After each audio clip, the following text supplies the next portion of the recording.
India TV YouTube channel को subscribe करें और बेल आइकन दबाएं।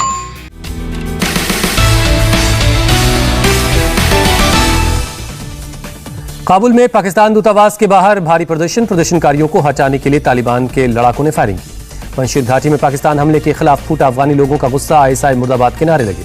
काबुल में तालिबान की फायरिंग के बाद मची भगदड़, जान बचाकर भागते नजर आए लोग। तस्वीरों में फायरिंग करते नजर आए तालिबान के लड़ाके प्रदर्शनकारियों को रोकने के लिए फेंसिंग की गई। प्रदर्शन में सैकड़ों अफगान महिलाओं ने आजादी के नारे लगाए, पंजशीर जिंदाबाद के नारे भी लगे। पाकिस्तानी दूतावास के बाहर प्रदर्शन में बड़ी संख्या में महिलाएं शामिल हुई। पाकिस्तान के खिलाफ हुई नारेबाजी। महिला प्रदर्शनकारियों का आरोप, शांतिपूर्ण प्रदर्शन पर फायरिंग कर रहा है तालिबान। पंजशीर के लिए हम उठा रहे हैं आवाज। एमपी के खरगोन के बिस्टान थाने में पुलिस कस्टडी में आदिवासी की मौत के बाद बवाल, नाराज लोगों ने जमकर हंगामा किया। पुलिस थाने के सामने का सामान और कुर्सियां तोड़ी। नाराज लोगों ने पुलिस स्टेशन के बाहर खड़ी गाड़ियों में भी तोड़फोड़ की। भीड़ ने पुलिस की गाड़ी पलटी। हंगामे में 3 पुलिस वाले जख्मी। करनाल में प्रशासन की किसानों से बातचीत की पहल, मिनी सचिवालय पहुंचा 11 नेताओं का डेलीगेशन। राकेश टिकैत किसान महापंचायत में हिस्सा लेने पहुंचे हैं। कहा सलाह मशवरे के बाद तय होगी आगे की रणनीति। करनाल के आईजी ने किसान नेताओं को चेतावनी दी। कहा महापंचायत में लोहे के पाइप और तलवार लेकर पहुंचे कुछ शरारती तत्व।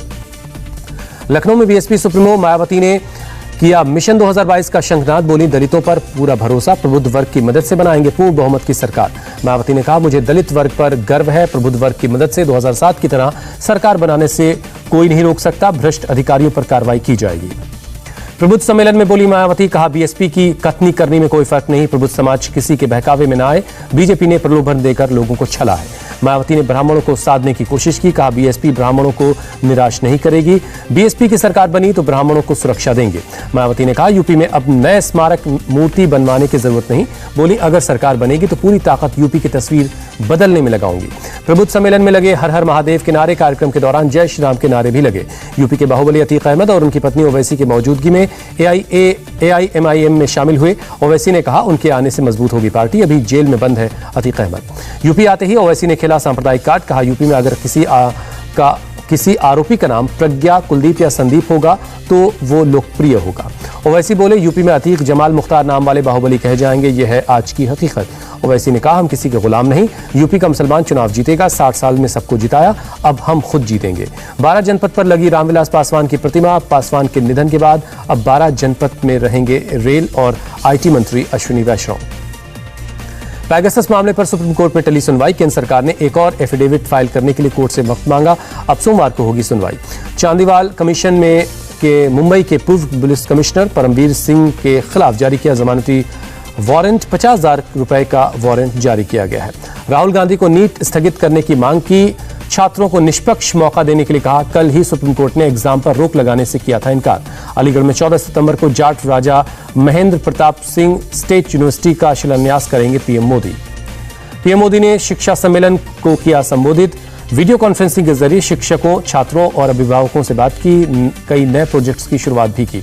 पीएम मोदी ने कहा राष्ट्र निर्माण में शिक्षकों का योगदान अतुलनीय, महामारी काल में शिक्षकों की बदौलत ऑनलाइन क्लासेस जिंदगी का हिस्सा बनी। पीएम मोदी ने कहा बदलते दौर में शिक्षकों को नई तकनीक को सीखना होगा। आज जो योजनाएं शुरू हुई वो भविष्य की रूपरेखा तय करेंगी। सीएम योगी ने लखनऊ में शुरू किया 2021 का राष्ट्रीय पोषण महीना। राज्यपाल ने 529 आंगनबाड़ी केंद्रों का भी उद्घाटन किया। सीएम योगी ने कहा मां और बच्चे की सेहत पर ध्यान देने के लिए 2018 से सितंबर के महीने में राष्ट्रीय पोषण महीने के रूप में मनाने की शुरुआत हुई थी। यूपी में आज चौथे राष्ट्रीय पोषण महीने का आयोजन हुआ। भुवनेश्वर में कांग्रेस और NSUI के कार्यकर्ताओं ने प्रोटेस्ट किया। OSSC में भ्रष्टाचार की न्यायिक जांच की मांग को लेकर यह विरोध प्रदर्शन हुआ। भारत में अब तक लगाई गई 70 करोड़ डोज, सिर्फ 13 दिनों में लगाई गई 10 करोड़ डोज, केंद्रीय स्वास्थ्य मंत्री मनसुख मांडविया ने जानकारी दी। यूपी में नाइट कर्फ्यू में एक और घंटे की छूट मिली। अब रात 11 से सुबह 6 बजे तक रहेगा कर्फ्यू। देश में कोरोना के एक दिन में 31,000 से ज्यादा नए केस मिले, 290 मरीजों की जान गई। मुंबई में जुर्माना वसूलने के लिए कार की बोनट पर लटका BMC का क्लीन अप मार्शल, तस्वीरें सोशल मीडिया में वायरल हुई। सांता क्रूज में बिना मास्क के कार चला रही थी एक महिला। Clean up marshal Suresh Pawar ने 2,000 रुपए का चालान काटा तो महिला ने कार को आगे बढ़ा दिया था। कोलकाता में हुई जोरदार बारिश। साउथ कोलकाता के कई हिस्सों में पानी भरा, सड़कों पर रेंगती नजर आई गाड़ियां।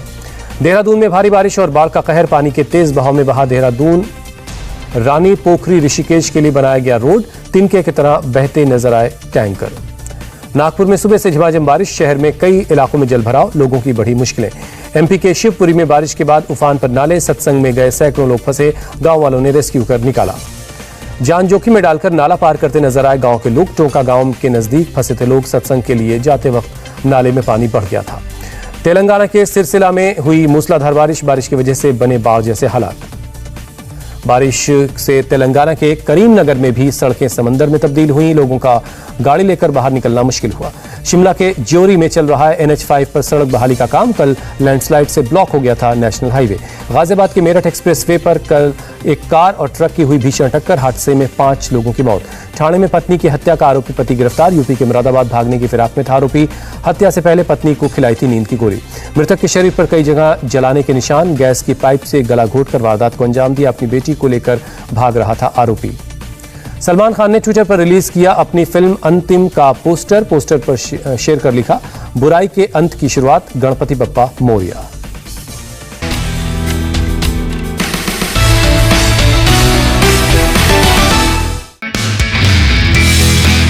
नमस्ते, मैं हूं मीनाक्षी जोशी। वीडियो और खबरों से अपडेट रहने के लिए India TV YouTube channel subscribe करें, बेल आइकन दबाना ना भूलें। जुड़े रहें इंडिया टीवी के साथ।